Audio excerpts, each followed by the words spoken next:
The Philadelphia 76ers lose a tough game against the Jazz last night on their home floor. Today, we discuss the current state of the Sixers, and it is time to get some things off our chest about where this team really stands at this point in time. Let's go. Perfect.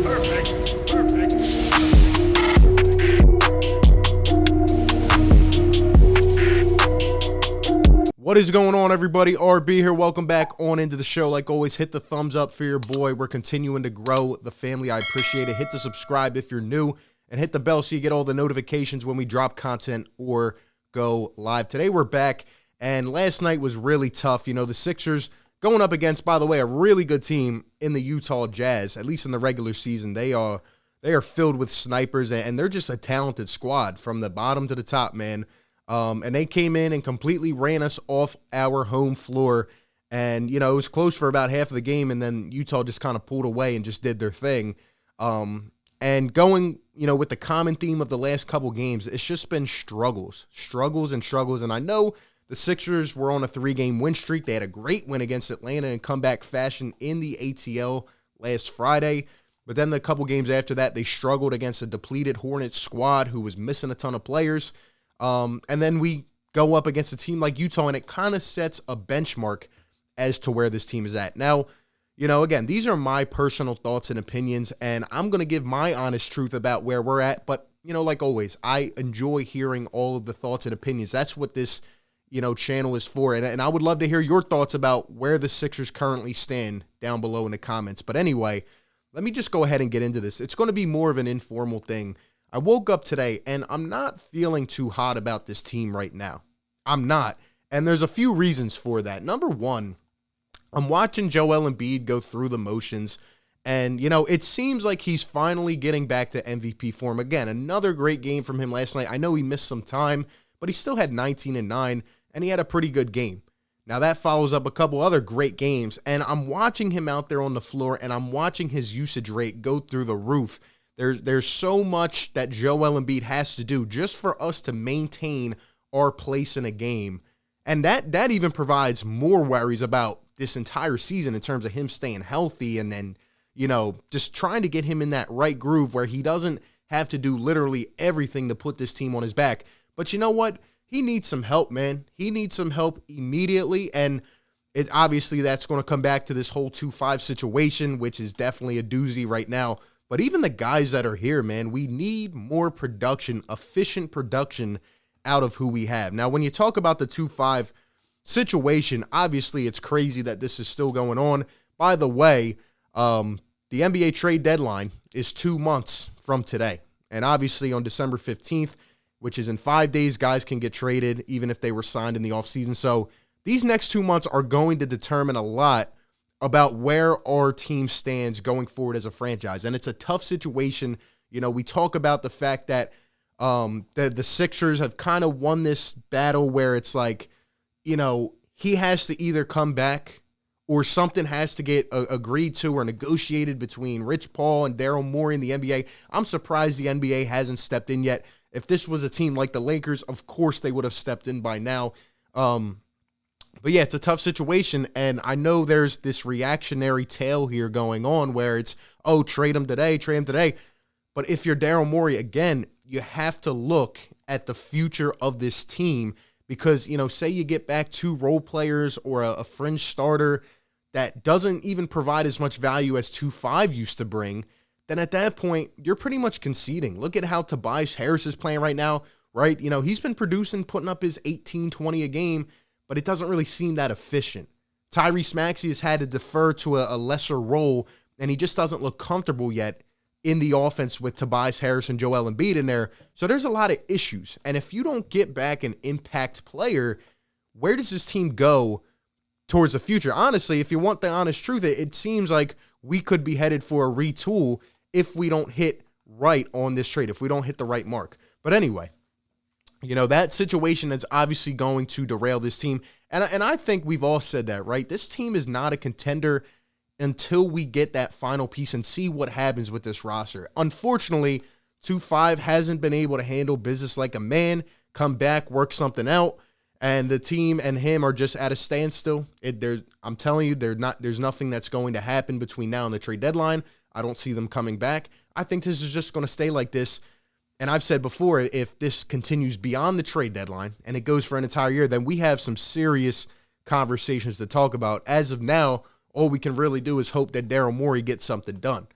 As it relates, though, to the current team, I'm getting tired of not just struggling in games, but here's my thing.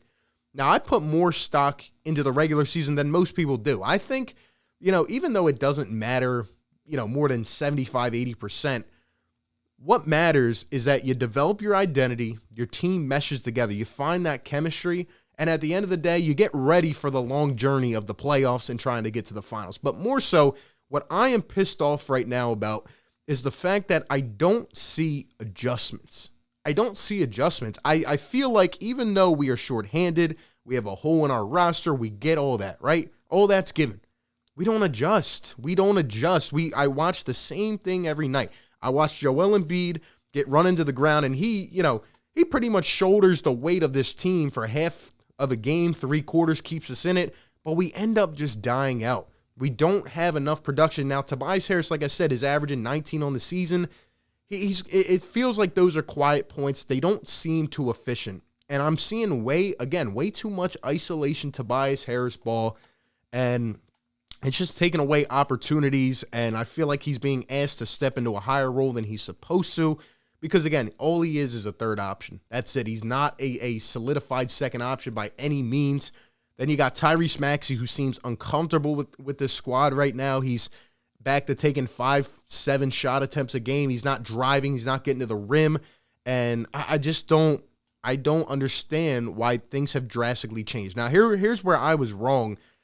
I expected when this team came back from COVID and injuries and all, I thought they were going to go on a tear because the sample size we had saw, which was an 8-2 start, and this team was really playing together, I thought this team was going to make a bit of a run coming back. But the fact of the matter is that they have not. Guys are very inconsistent, and this team just doesn't seem to be meshing together. They need more help, and I'm tired of seeing a star like Joel Embiid get neglected like this. It's just not good for the brand of basketball, for the Sixers organization, and just anything. We can't waste this guy, and I'm just tired of seeing it. Seth Curry goes for 18 one game, and then he's not even existing in the offense the next game. I don't understand why. And you know what? I've been saying this for weeks. Doc needs to provide a spark. Something needs to happen. Something out of the ordinary, right? Now, I said maybe start Isaiah Joe. Something needs to happen. Danny Green's giving you absolutely nothing 25 games into a season. It's just not good. We're a third of the way through. You got to give us something, or you got to sit down, right? And that's another thing, this bench. Oh, my gosh, man. It's time to start ripping them again. It is, because they're way too inconsistent, and it's the same players for the last 4 years with the exception of a few. Drummond has a good game, and then he looks not even engaged. George Niang has been probably our most consistent bench player, and even he struggles sometimes. Now, I do enjoy his production. He's shooting well, but the problem is that our shooters are not shooting. Even Tobias Harris is shooting 29% from 3. Furkan, 28% from 3. It's just not good. It's just not good enough, man. Shake Milton, 33% from 3. Meanwhile, Isaiah Joe doesn't even get to play, man. It's not good. Thibault hasn't taken a step offensively. And our bench was a main contributor as to why this team was so good early in the season. But Furkan Korkmaz has hit what? I think it's 5 of his last 30 shots or 5 of his last 26 threes or something like that. He's not shooting well. Shake Milton isn't really involved. He's there a couple games and he's not. Thibault can't take a step offensively. And it's just, we don't have enough production as an entire unit on this team. And as it relates to Doc, I don't understand.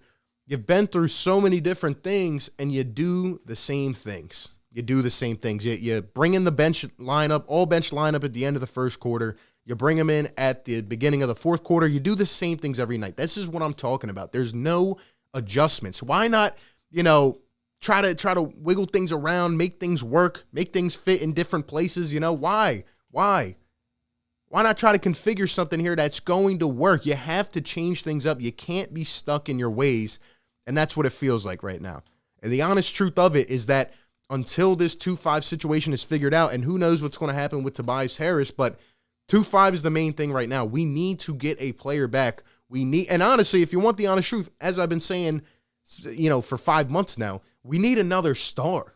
We need another dominant ball handler, guy that can create his shot and can get us a bucket and can get us 25 a night at least. Because Tobias Harris will never be that. He has hit his peak. I appreciate what he does, but he's not that guy. Maybe Maxey can be that guy, but he can't do it in this offense with how it's structured right now and with the lack of adjusting from the coach. So there's a lot of issues with this team. All we can hope for right now is that they stay afloat, and all we can hope for is that the right piece opens up. But honestly, it's getting worrisome with 2 months to go and kind of feeling like we have to rely on the right move to open up. That's a big risk. That's a big gamble. And, we got to make something happen here because we've kind of just hit a wall, and we're a very dry team right now. And that's just how I feel. So the honest truth of it is, who knows what this team's going to look like in 2 months, but unless we make something big happen, it's not looking promising. It's not. And I'm calling for all these guys to step up, get energized, do something. When things are clicking, they look fired up. We need that. We need more of that. How about you go win a tough game against the Warriors tomorrow night? Do something crazy, man. We got a tough 4 or 5 games coming up here. It could get ugly. We got to stay engaged. We got to stay locked in. We need some adjustments. We need a spark on this team. And that's just how I feel, man. But, those are just all my thoughts. I want to hear from you down below in the comment section. Give me all your thoughts. Like always, appreciate you guys for tuning in. Be sure to like, comment, and subscribe, and I will catch you on the next one. Peace. Perfect.